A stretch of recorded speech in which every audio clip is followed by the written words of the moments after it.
and welcome to DDOCast episode 552, recorded the weekend of March 17th. I'm your host, Patrick, flying the news solo this week for a couple reasons. One, my internet's not working at the moment. Hopefully that will get resolved so I can get the show out on time. This week's screenshot, Ein leads a dragon charge in the 406th screenshot of the week. Congratulations, AudioArt, on sending in this week's cool screenshot. Yeah, it is. It's a really nice screenshot there. I like that one a lot. We like to talk about Dungeons & Dragons online nearly every weekend. You can watch us through Twitch, YouTube, the DDO forums, iTunes, or from our website, DDOcast.com. DDOcast is hosted by Saber Ears, the awesome podcast hosting network. Shows are usually available within a few days of recording. Again, hopefully my internet issues will resolve themselves and I'll get the show out on time. The next show will probably be next Sunday, March 24th, and you can stay updated by following us on our social media pages or our website, DDOcast.com, with our calendar. On the podcast this week, we have a very special guest later for our topical discussion. We have Cordovan and Severlin for another Ask the Devs. We'll be talking about Sharn and a lot of stuff about the producer's letter and kind of what the year is going to look like. Also, we'll cover community news, and there's very much we need to talk about the downtime and some of the ramifications for that. So we'll jump right into game news. So there were downtime issues last weekend. There was resulted in a little less than 4 days worth of downtime. Wednesday 2 a.m. till I believe it was Saturday morning sometime. Cordovan did answer a little bit. People were asking what's going on, what happened. Cordovan said that I don't know that we'd get particularly technical with what the issues were, but from my understanding, it was a series of roadblocks that prevented them from being able to log into the games, to check them, to open them so you could play. It was a mix of hardware and configuration issues. Ultimately, checklist was made and cleared, and they're now working through the final steps. This is before they open the worlds. The checklist, he did mention too, some people were questioning the checklist thing. Basically, they had to create a new checklist because things weren't working right, and that's what's going on there. They do have a downtime compensation FAQ, and I'll just kind of read through that. Hello, everyone. This is, by the way, the updated version. It did get updated afterwards. Once again, we do wish to apologize for the lengthy downtime they recently experienced. This message will serve as a singular location to learn more about where they sit for bonuses, events, sales, and more. First off, anyone with outstanding billing questions or in need of purchase and account assistance can contact customer support with the link that's in there. The anniversary event has been extended through March 20th, so that just kind of allows people more time that they lost to get into the anniversary event. They extended the store sale that was planned for that weekend. They did start the new ones on the normal Thursday. Finally, they also wanted to let us know that they're working to put together a package of things to say thank you for being patient with us as we've worked through various data center related issues in recent days. None of the following coupon codes, DDO points, or VIP time extensions have yet been granted or made. They provide information as they can. All players received 10% Heroic and Epic XP through Wednesday, March 13th. Daily dice, we had double daily dice XP through Wednesday, March 13th, as well, and a coupon code for 3 excellent experience elixirs and a Raiders reward box will also be created. And again, that hasn't been done yet. Additionally, VIP players will receive a VIP subscription time extension. I believe they said that was going to be 4 days worth of extension. And for those wondering, it sounds like season pass holders will also get that extension. They will also get 250 DDO points automatically granted to their account if they have logged in during the previous 3 days. Premium players who have logged in during the previous 30 days will also receive 250 points. Please be patient as they work to deliver these items again. And those are they were planning on kind of giving all that stuff out at the same time, but now it looks like they will probably end up doing them just as they kind of get it ready to go. We also had a second preview of Masterminds of Sharn, the expansion. Again, this is all, probably will change during testing and continuing work, particularly the visual appearance of Tiefling and Tiefling Scoundrel. Updates to the notes. Frolic from Spellslinger Tree now is more reliably protects from crowd control. Cleric domains now have more accurate and more flavorful tooltips. Racial completionist has been removed for those who have had it due to the arrival of Tiefling. That's on Lemani only. Don't worry about your live characters yet. Bard Fascinate no longer hits static objects. Oops. They made Void the Endless Cold's arrow. The Frozen Terror is now minimum level 28. That just matches what the bow is now. So if you have the 28 version, you can create a level 28 arrow. Yay. The Barovian Mist Aura is now a bound to account and is no longer single use. That's fun. The capacity of augment bags has been increased. So small augment bags have been increased from 10 to 15 slots. Medium went from 20 to 25. Large is going from 40 to 50. Huge augment bags are going from 80 to 100. The gargantuan bag 150 to 175, and the colossal augment bag from 300 to 350. I believe that's basically just to reflect the fact that there's a lot more augments in the game, because that's what filigrees are considered. Amber Temple now has more monsters on Elite and Reaper.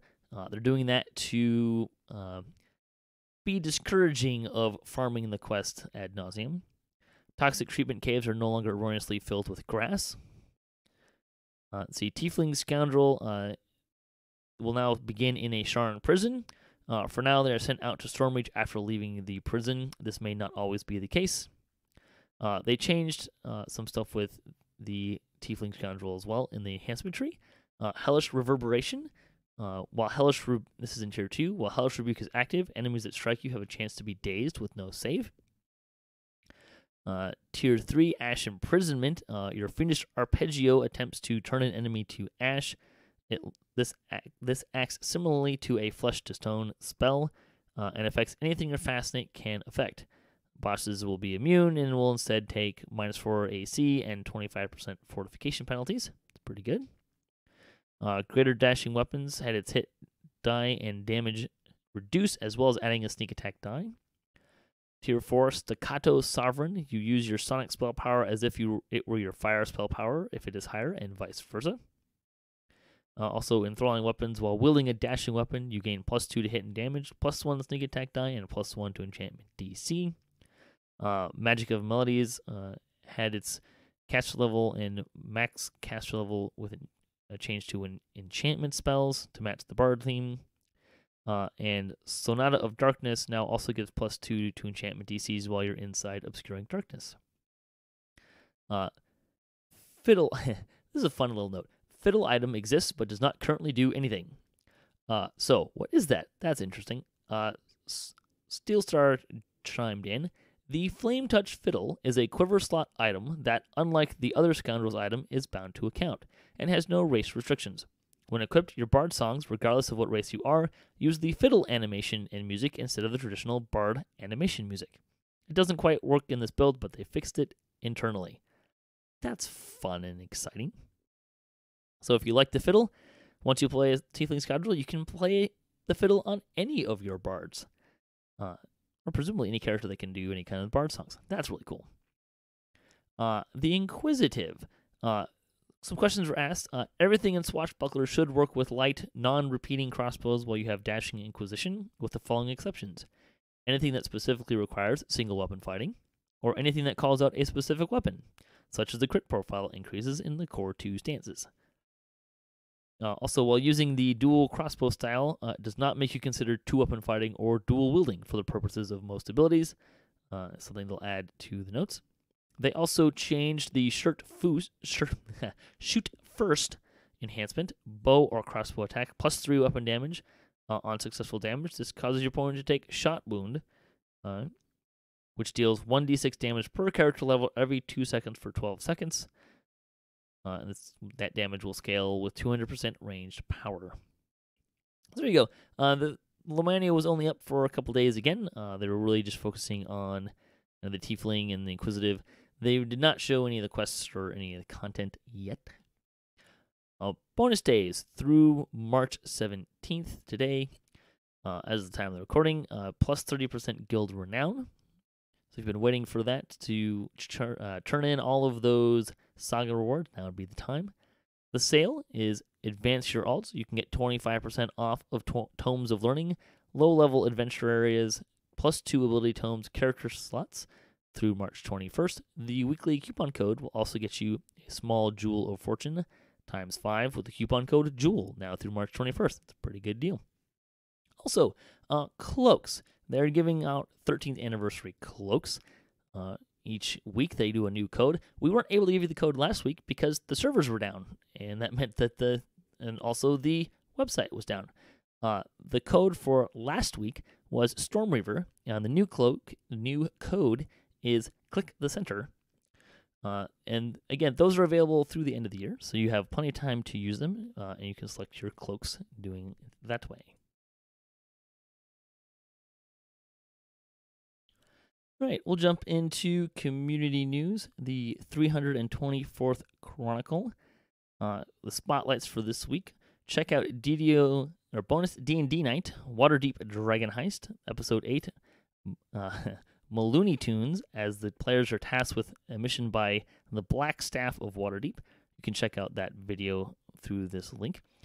You can also join them on March 31st as the Waterdeep Dwarves and +1 Drow invade D&D night on DDO stream at 7 o'clock Eastern. Hibernium is a Spanish-speaking DDO streamer who invites you to check out his stream. And DDO Players did an interview with executive producer Severlin as well, so you can check out that. The comment for the week is, who would win in a fight, a Minotaur or a Gelatinous Cube? Probably the Gelatinous Cube. Seems like it'd be pretty easy for that one to win. The guild for the week, Rolling 20s, is a guild on Cannith that is actively recruiting new players and old. You can check them out through their forum host. Fansite news. We got a shout out for episode 551, where we talked about the producer's letter. The Damsels of DDO had an episode. We also got a shout out for D&D Kasplat, our last episode. That is with me as the DM, so you want to check out that adventure there. We also had episodes of Bard Life with Doug Glendower, Streaming with Even, Starforged, or with the DDO PL folks. Shu cobbled a Deepwood Elven Stalker. You can also check out Free DO with Psycho Blonde. And there you go. We kind of talked a little bit about D&D night and DDO stream. Don't forget to check that out on Sundays. That would be at 7 p.m. Eastern Time. We'll be there every Sunday. A couple different rotating groups. Like I said, D&D Kasplat is the second week of the month. That is with yours truly as the DM and the Damsels and some of our friends and Draculetta and Nobob playing there. A lot of fun. There's a lot of other groups you should also check out as well.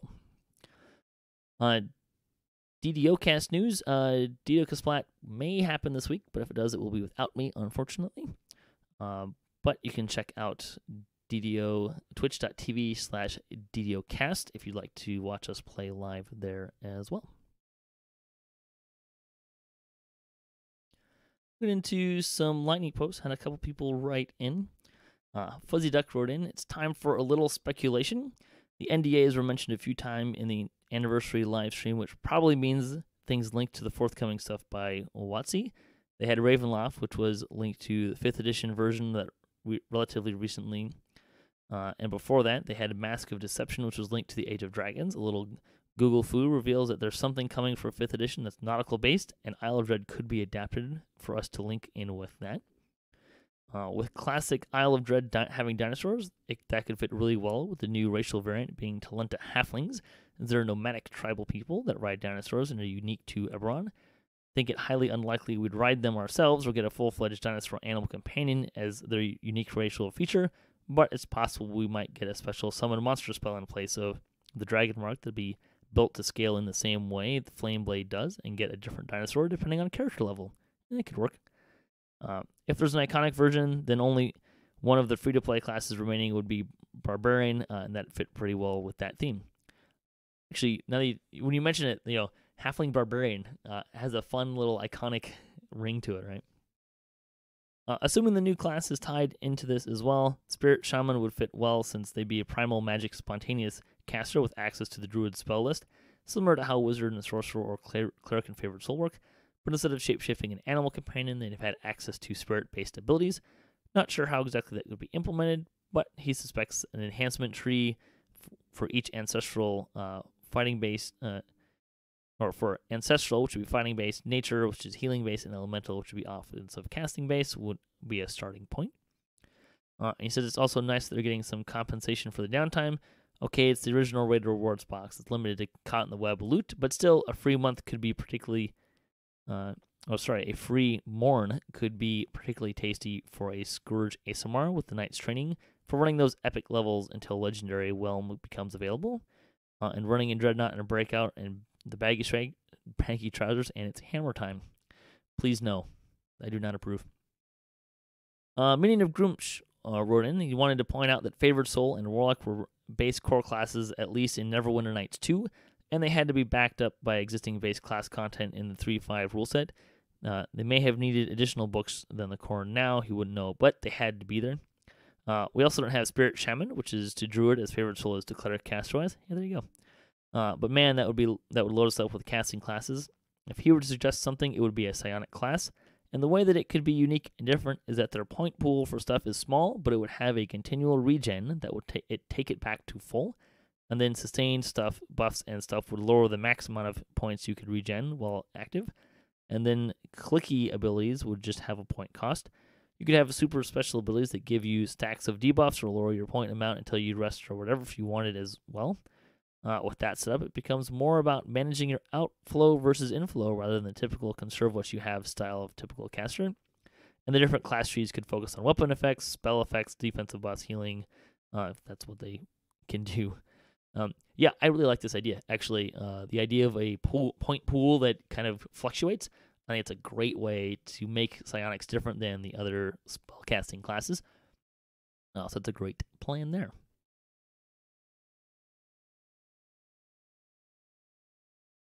All right, I'm going to close out the show here. I want to thank you all for listening to the show. Thanks to all those who contribute to DDOCast and to Standing Stone Games and Wizards of the Coast and to Cyberus for hosting the podcast. If you'd like to support the show, you can visit our website, DDOCast.com, or you can support us on Patreon. If you have a DDO-themed webpage or you Twitch DDO and you'd like to be featured on our website, you can email us at ddocast@gmail.com. You can also hit us up at ddocast.com for show notes, MP3s, our calendar, previous shows, and other fun stuff. If you'd like to be part of the show, if you have a comment on this episode, a question you'd like to hear us answer, or a topic you'd like to hear us discuss, or you just want to say hi, you can leave a comment or you can email us at ddocast@gmail.com. You can also find us on social media and follow us latest cast updates. I'm at DDOCast on Twitter. So stay tuned. We have our interview with Severlin and Cordovan from Standing Stone Games. I do apologize for the audio. We're having some connection issues and getting stuff, and I was not able to clean it up as much as I would have liked. So I do apologize for that, but I do hope that you enjoy the conversation and the information that we have to share with you. Thanks for listening.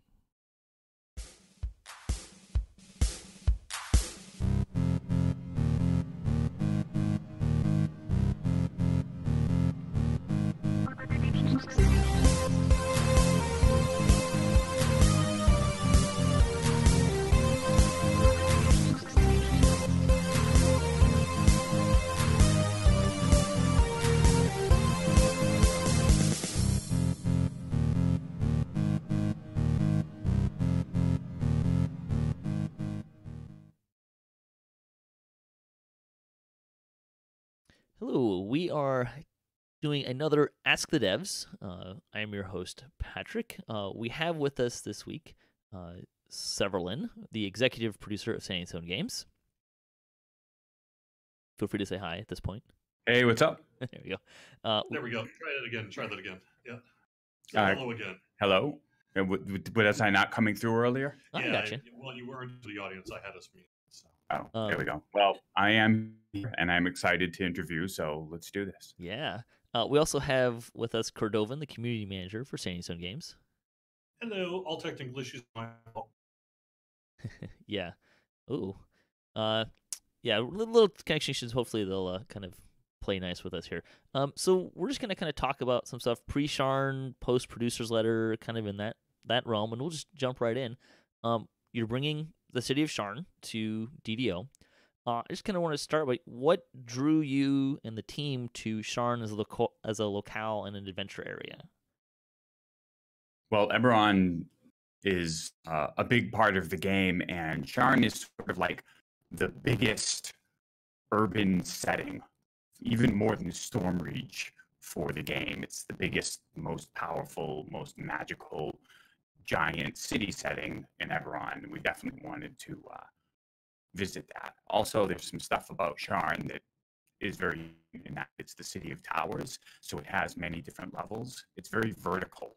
We don't have many places in the game that are very vertical, so that brought up some challenges. But I think that being able to look up and down and the mechanics we're using to represent that, I think will be kind of interesting to the players. It'll give it a different feel, certainly. So, just want to make sure we're not talking about like just an expansion full of coal chamber dungeons, right? We're talking about verticality. Yeah, no.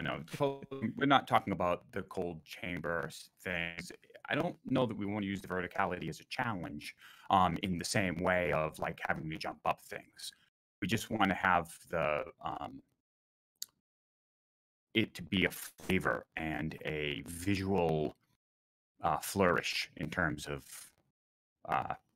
how things work. I mean, sort of like some of the most exciting content that I'm looking forward to actually relies on that 3D space. The fact that, you're up in the towers and there are very few bridges, and the stuff that they were working on is like really cool and stuff you can't do in other parts of DDO in terms of like some of the interesting tidbits.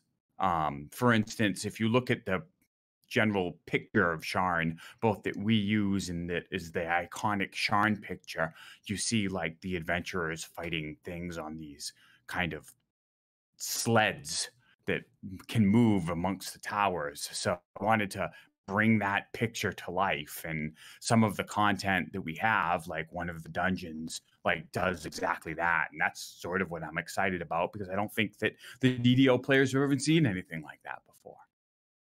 I mean, like, if you're really interested, I can probably show you a sneak peek of like what I'm talking about, of people maybe playing amongst the towers in one of our dungeons. We have a video all prepped and ready to go here. Check it out. I don't think anyone would possibly be interested in seeing such a thing. All right, a couple of quick notes on this video then before we get started. This is from the development build, right? So it's not final, that kind of thing. Yeah. So this is a work in progress from an kind of an internal development build of Sharn. Right.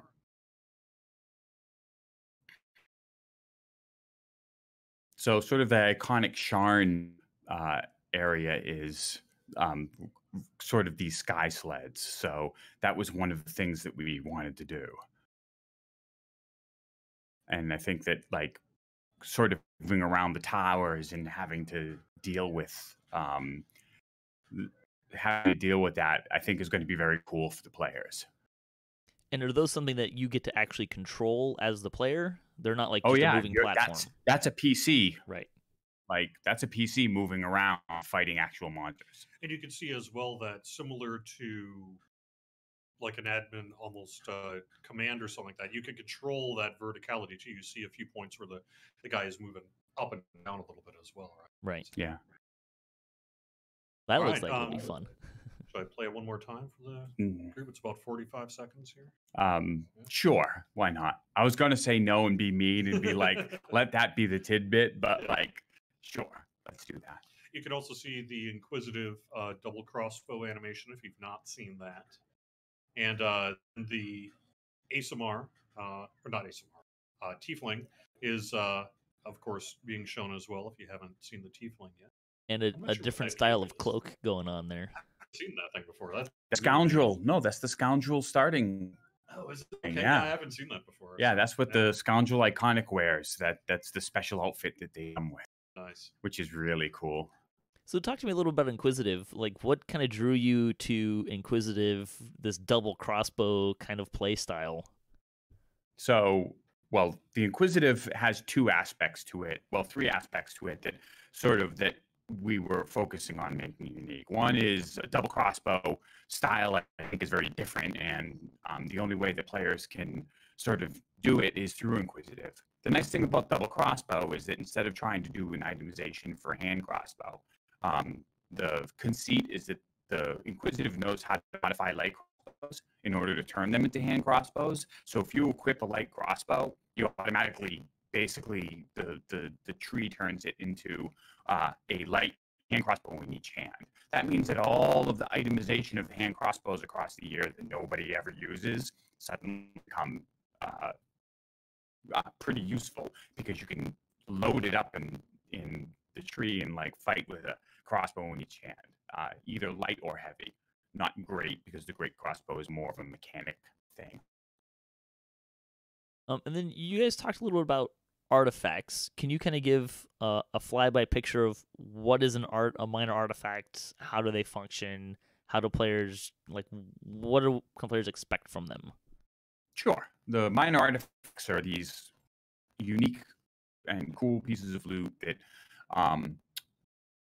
that complement your sentient weapon. So each artifact not only has good stats in its own right, but they have a number of filigree slots, and the filigree slots will count for set bonuses along with your sentient weapon. Like, you don't want to load two of the same filigree, one in your sentient weapon and one in your artifact, because the filigree not the set bonus, but the normal bonus won't stack. You wouldn't want to put two Eye of the Beholder strengths in. But if you put an Eye of Beholder's a casting set, so it won't have strength, right? But if you put Eye of Beholder in one and then another Eye of Beholder in the other one, then you'd stack the set bonus and you get two, which essentially extends for the number of slots you can have and how you're going to sort of subdivide and do your sets. Just to clarify, so you're saying that if you have two of the same filigree, one in your sentient weapon, one in your minor artifact, those will or will not stack? The set bonus, it'll count as two set bonuses, but you won't get the base. You won't get the base bonus of the filigree itself twice. Okay, good. Because it's the same effect, and the same effect won't stack. Gotcha. And is this something that's like, are these like named items, or is it like you find a random gen item that has the minor artifact quality to it? No. So there are named items. Okay. And for this expansion, there will be a number of items from all over Corvair. And the flavor is that it was a museum exhibition, and that like each item is flavored to a different area, of course, Corvair. I want to say kingdom. I don't necessarily know if all of them are specifically kingdoms. So they're unique items. So you might find a ring and a cloak, but you can only ever have one minor artifact. They're kind of like jealous of each other. And I mean, you can own as many as you want. You can only equip one. Right. So they don't have gems. So you fill them, and they fill twice as fast as normal artifacts. As normal sentient weapons, and they don't have as many slots. So you should be able to fill them pretty quick. But what you'll do is you only really need one if you find the right one, but you may want to collect them so that as you find new loot, you can mix and match. So, for instance, if you find a ring that's good for your character, and then you find another cloak that's also good for your character, your current loot set might have better use of the ring. But then if you find it really powerful later on, you can take that off and switch to the cloak in order to help with your gear layout. That makes sense. I kind of have the sneaking suspicion that somewhere at SSG on the whiteboard is make players change loot set as many times as possible as an overriding goal. It's not about forcing them to change loot sets. It's so that as new content comes out, they have things to search out and collect. I'm currently personally engaged in this massive gear shuffle puzzle for my tank of like there's 2 or 3 things that I can't quite get into his gear set, and every time oh wait, here's an item. This will put what I'm looking for into the gear set, and then that creates more problem. Like something else falls out of the gear set. So. Yeah, the gear strategy of DDO is one of the game um, iconic features. It's called, Mhm. we sometimes call it gear Tetris, as you fit in all of the gear and the bonuses, because you can't just stack on gear that looks the best. You kind of have to really understand your gear set, how the bonuses stack, and how everything fits together. It's sort of one of the skills that you have to master in order to really push the envelope of later on of like the characters who are really running at high difficulty. Sure. So can you tease maybe in terms of what might players expect from like the story arc of Masterminds of Sharn, or even maybe what we might expect from the second adventure pack in Sharn? Well, I mean, so we've already started talking about Sharn. Something is taken from Stormreach and brought to Sharn, and the players need to go and get it back. I mean, that's the basic story. What we want to do is, I don't want to tell too much about the story because we tend to avoid doing kind of spoilers. But the theme is, once you get to Sharn, it's like the highest of high riches and dealing with all of the political movers and shakers as you try to find what's going on. And you're kind of like James Bond, or you're down in the cogs scrambling through the muck, kind of like you were a low-level adventurer again. I mean, things in Sharn are much more powerful, but the cogs are, a large area to explore, and there are exploration dungeons down there that you can find that are kind of have a different vibe than our normal story dungeons. Like our normal dungeons, story dungeons, and then we also have like a whole bunch of exploration dungeons that are not story driven, but rather things that you find as you explore in the cogs. Okay, I want to kind of shift off of Sharn, unless there's anything else you want to tell the players about Sharn before we move on to Keep on the Borderlands. Whatever you want to talk about is great by me. I'm excited by it all. Let's talk about Keep on the Borderlands. Sure. What drew you guys to Keep on the Borderlands, and how are you hoping to fit Keep on the Borderlands into the landscape of DDO? Well, I mean, Keep on the Borderlands is classic, and one of the reasons that we didn't do it is because it has goblins, and now that we have goblins, it's something that we want to revisit. It's a little simplistic, but the idea is that DDO has the players play through the content a lot because of the reincarnation system, and you have a lot of variety in how you level up. I mean, the players that are absolute 100%, I want to be as efficient as possible may argue that, like, no, you stick to your XP path and that's it.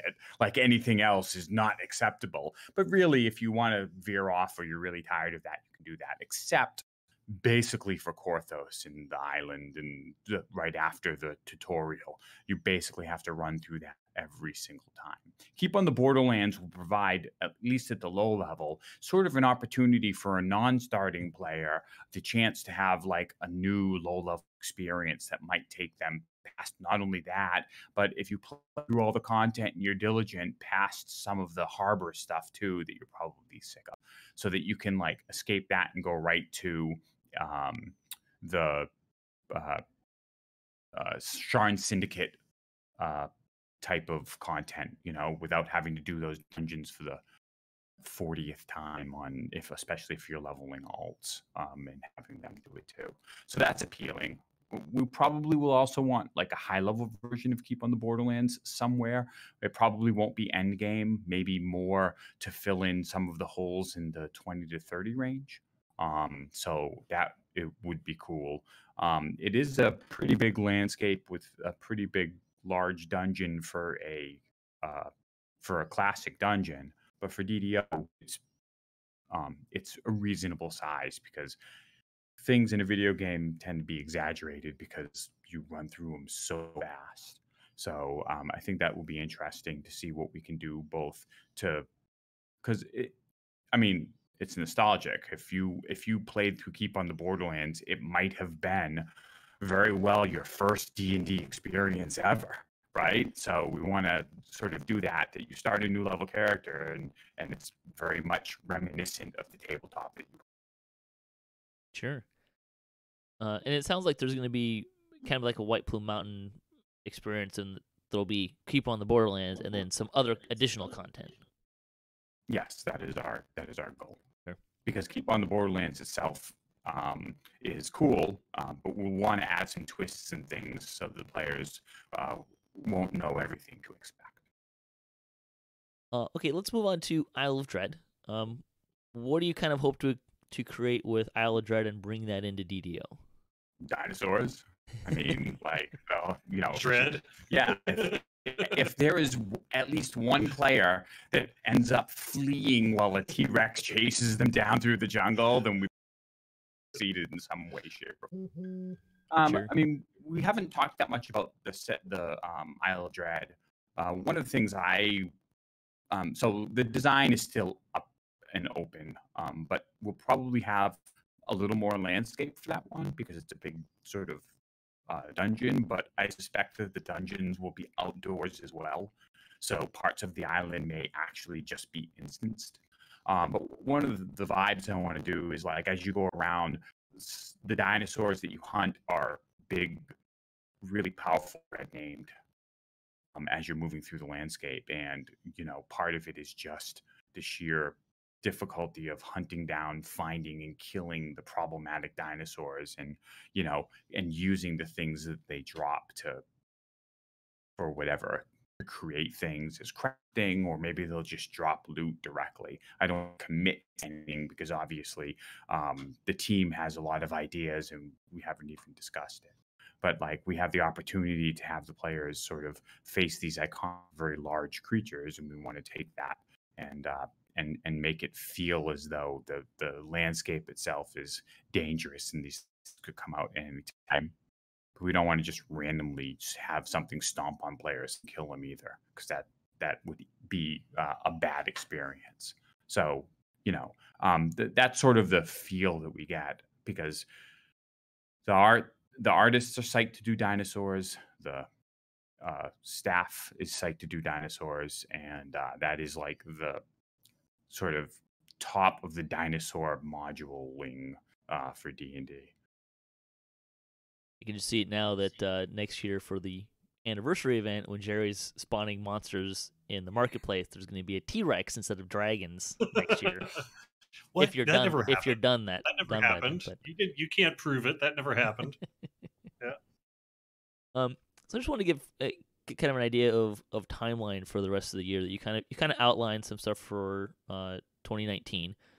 So looks like update 42, I think, is Sharn expansion, which should be coming out, Yes. Quote, soon. And then update 43, which will be Sharn, another kind of adventure in Sharn. And then 44, it sounds like, is when we're going to get the new class, which sounds like it might be kind of around the time when Night Rebels usually comes rolling around. And then 45 would be Keep on the Borderlands, kind of at the end of the year, is kind of ish what you guys are kind of imagining. I don't know if that's entirely the time frame, but I Yeah. don't know what it is, so I don't know if I really want to commit to it. Right. Aren't we maybe flipping those two? Right. Like it. Yeah. It might be because Sharn is a month later. So Sharn, then a dungeon pack within Sharn, and then Keep on the Borderlands, and then class. Yeah, Okay. that's what I was thinking Right. too. And one of those things might roll into January. Sure. Yeah. So that's why we don't want to commit, because A, class is difficult. B, we haven't nailed down what the class is, because we have to discuss that with all of the people involved. We want to make sure that it fits into the DDO meta, and it's not just another of the same class in terms of that. And then implementing that is a lot of work. So we'll see how things shake out, whether the class or keep comes first, depending on how the work goes. It's one of the ways we want to try to keep flexible so that we can move on stuff early and talk to the player. Part of it is, like, we want to talk to you as early as possible, but we don't want to be so afraid to say anything if plans change that we can't let out juicy information, or at least that I can't let out juicy information, because that's more of a selfish thing, right? Like, I just like spilling juicy secrets. So as long as we understand things might change. Is that in your job description of executive producer job roles? Mm. Gets to No. dole out the good information. Right. In fact, just the opposite. There have been people that have pointed out that spilling UC secrets is definitely not in my job description. Pretty much every precedent we set ends up being proven wrong at some point during our development cycle. But in general, we tend to not release a lot of super meaty adventure packs in December. Although we did do Ravenloft then, so again, that's the exception to the Yeah, I don't know if I could make yeah. that. But I think in general, when you're looking at something like Keep, it's probably, if you're just kind of guesstimating, it's probably less likely to be a December update. Also, Night Revels is really popular. We usually Yeah. like to add substantial stuff to it, new loot and things. And we wouldn't want to release something that competes with the Night Revel. Yeah. People really like the Halloween vibe, and now that the Spectral Dragon is back, and all of the there's so many like small dungeons that only appear once a year. That's a good thing to update, redo the loot, maybe add some special goodies and continue developing that as a 1 year extravaganza. Also fun just to see what quest gets like the Night Revels makeover and how that Right. kind of plays out. And I'm sure the devs are not at all excited to dive into doing some weird things like that. So It's one of those things where the ideas always are like exponentially more than your time to actually work on it, right? Because you've come up with so many great ideas for like Night Revels dungeons. You've just explained Yeah. working in the gaming industry. Yeah, pretty much. Yeah. in a nutshell. So we talked a little about the new class and kind of what you're looking at doing there. You also mentioned in your producer letter the idea of having another racial variant, which is kind of a newer concept, right? Because we just have the Wood Elf. So I'm curious, like, can you kind of go into what's the goal with racial variants and how do they differ or how do they play with like a normal race and iconic races? Like, where do they fit into the scope and the experience for players?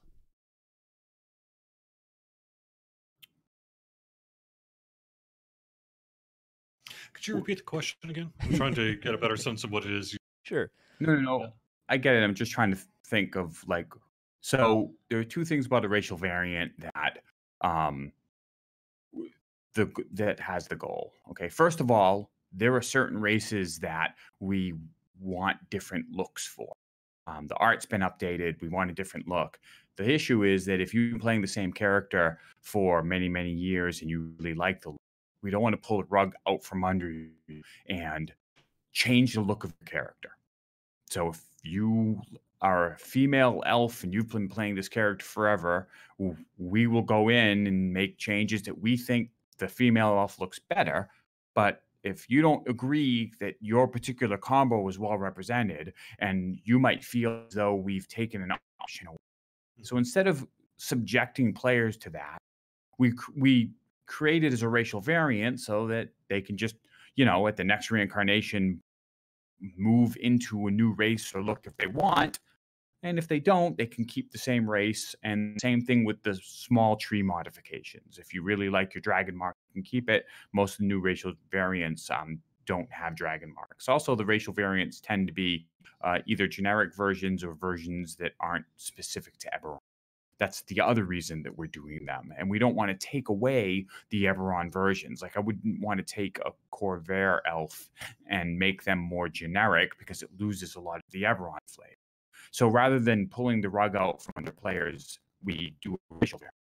And then the players are like, oh, well, you're just doing racial variants, to do racial past lives. But that's not really our goal at all, which is why they don't have racial past lives. Honestly, it's not an opportunity. We're not trying to force the players to do that. We're actually trying to provide them with a different flavor that represents characters from different worlds or from generic campaigns, or that are just or just look different without changing their characters in place. It's kind of a backdoor. Here's some new options, kind of updating the race, kind of thing. Right, exactly. Like, here's the update to the race, and there are a number of different D&D worlds, and we want to offer, variants that represent characters. Because if you're doing a homebrew that isn't Eberron and you want to make your character, maybe the Dragon Mark line isn't really that exciting to you because your DM doesn't happen to have that. So by offering other options, we're hopefully, whatever your favorite D&D character homebrew is, you're much more likely to be able to. Now, for a full race like Tiefling, it's different because it's completely new. We don't really have the requirement of, making sure that the people who already are at race aren't feeling as though we've changed things, that we've taken away options. I'd like to ask you, so we've been working on class passes for a number of years. Yes. And can you just give us an update of where you guys are at and maybe an idea of what you're kind of looking at as the next step? Sure. So we started and we've gone through all the classes now except Sorcerer. We went, and instead of doing tree passes, we obviously did sort of a spell pass for them. And they're burning through Heroic right now, and maybe at the highest Reaper, they're having some mana problems. So we have to sort of like poke at that. And obviously we touched upon Eldritch Knight, but Pale Master needs a pass. But Pale Master is a big pass because it's such a special tree and it has to be self-sufficient.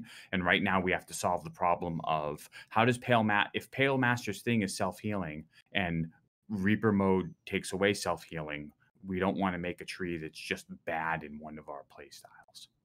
We don't want to force people into Reaper, but we also don't want to have whole trees that aren't. So that's one of the design challenges of that particular tree. In addition, once we're finished, then what we can do is we can kind of do small passes to other trees. I know that one of the things that we want to do is pretty soon actually is touch upon Night of the Chalice. Night of the Chalice was like the first tree we ever did. And if you look at the tree, just some stuff, the first pass that we did, and there's just some stuff in there that we should have fixed. Like you can take enhancements for powers you don't have yet, and the tree is a little lackluster when compared to like our modern design scheme. So that's another thing that we would like to touch upon, but it won't be a full pass. Like we wouldn't do another Paladin full pass. What will happen is you'll see a number of smaller updates to various trees at the same time from here on out, because we don't want to start another 2 years of development where the players are waiting for their favorite class. It may also be worth mentioning that part of the impetus to move to this kind of schedule is we want to also in the future do some Epic Destiny work, and a lot of this time would coincide with that as well. Sure.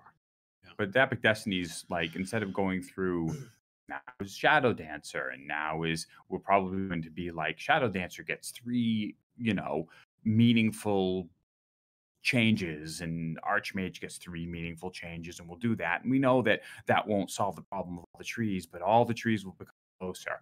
And then we'll do that again, and then we'll do that again. So over the course of the year, all the trees will sort of begin to get balanced amongst each other, all at the same time.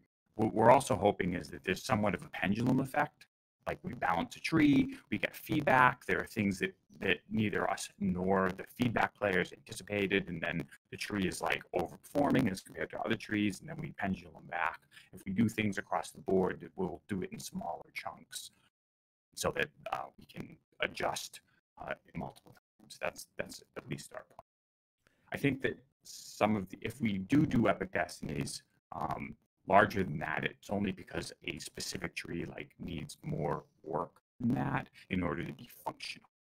It's not just a balance pass of like, hey, this tree is underperforming. It's like, hey, there's a whole bunch of stuff that's broken, or functionally this tree just doesn't work. It's not. Then we would obviously do more into that specific tree at that. Sounds fun. Can't wait to see what comes out of that. You mentioned in your in kind of some things you've been talking about is Reaper mode. You kind of want to go in and kind of tweak a few things. What are the kind of things you're looking at exploring and changing in Reaper mode? Not really that much. I mean, we'll do some stuff so that we don't want to just make it harder. I know I mentioned charm, and that raised a lot of eyebrows. That when you charm a creature, it maintains its Reaper bonuses, and that was a bug that actually wasn't intended, but it's been in there so long that I can't really use that excuse, so we have to be careful on that. Like tanks, there's a lot of creatures in the game that are immune to intimidate, which means that tanks have the trouble keeping aggro, and unless all the DPS are really slow on aggro, the tank has no way of keeping it if it can't intimidate. So we need to sort of give the tanks much better threat rating in terms of like being able to keep aggro, and then we'd like to have new Reapers that appear in Reaper 6 and above. Like right now, I love all the Reapers and they're very varied, but the problem, actual strategy for killing Reapers is kill it with fire as fast as you can first. And every single Reaper, even though they have varied powers, uses the same strategy. So we'd like to do a Reaper that maybe you have to kill last. Like maybe you have to keep this Reaper alive until the other things around it are dead. So that you have to change up your strategy. It's all about finding ways that the players have to change their strategies in going through Reaper, but not so that. But we want them to be fun and not like, oh God, like I hate that particular mechanic. And I mean that's subjective, so it's always a hard thing. But looking at casters who want to do damage in high level things become that hard to kill, they can like wipe out a whole bar of mana killing thing. And we have those little lost souls.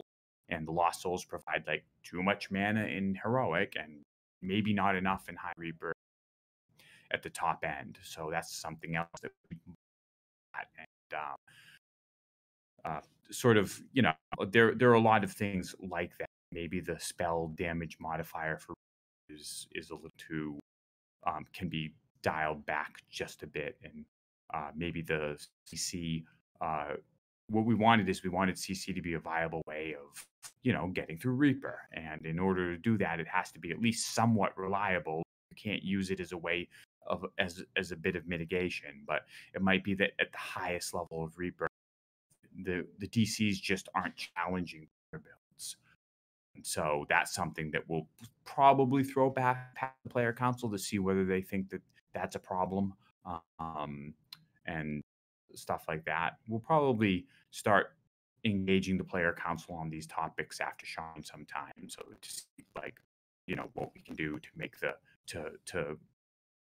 the high Reaper fun, and yet make sure that the meta for it doesn't stay stagnant. Sure. So like you had a lot of little tweaky goals that you're interested in. You mentioned the Players Council, talking to the Players Council.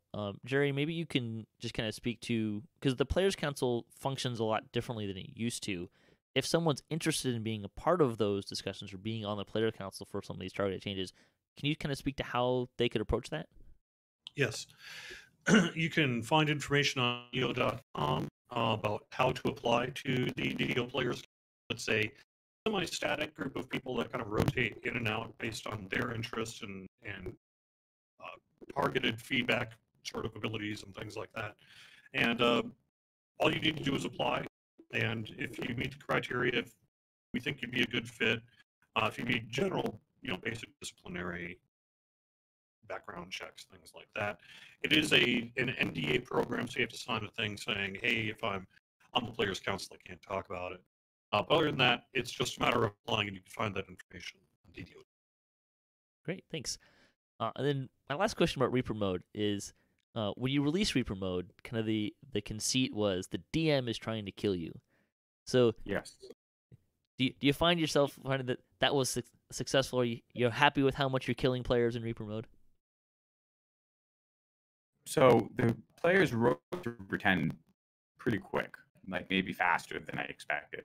Not surprising. Our players are, DDO is a complex game, and our players are particularly savvy in terms of builds. But yeah, so the players who are really good can do Reaper 10 in content really well, pretty successfully and pretty consistently. Sort of the goal, that if you have that knowledge, you know the content. But like when you watch them try to do Reaper mode on some of the raids or content they've never seen before, maybe when they try to do it at that high level, you know, there's a lot more deaths. And so that's fine if people want to play that and be challenged to that degree. Hey, that's great. We love it. We love watching videos of people dying in Reaper a lot of times, but we also love watching videos of people who've really mastered the game and, you know, are running on 10 in dungeons that other people were just like, you know, I have to really watch this video to figure out how Tank is surviving or even keep well, if that makes sense. Sure. So yeah, I mean, I think that it's a new play style. My only regret is that I think that some players feel it's a requirement Yeah. over Epic Elite. And the other weird thing about Reaper is because of the tree, you get to a point where Reaper 1 becomes about the same difficulty, maybe even a little easier than Epic Elite.